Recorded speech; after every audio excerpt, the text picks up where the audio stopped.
ये कुछ देखो कौन सी बैग मिली है वो नौसल बाबू मुड़ जाओगा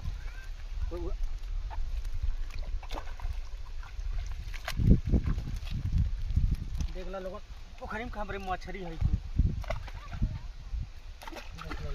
बरारी है का ये? हाँ ये बरारी आइल भी एठो एगो बरारी मिलल है अपने बा एक कस बा सब पोखरी में के मछली हम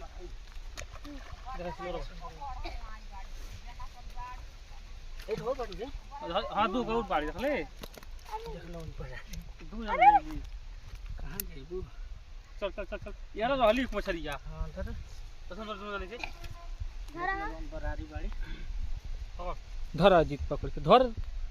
अजीत धर देख लो लोगन है क्या मिलल बाड़ी को सिल्वर छोटे कर मुराली जी जी जी ले जाके लग गए पे लग गए हो जा बाड़ी के ले हमरा दम ना निकाल बरारी बन हां हां ये झाड़ ते जो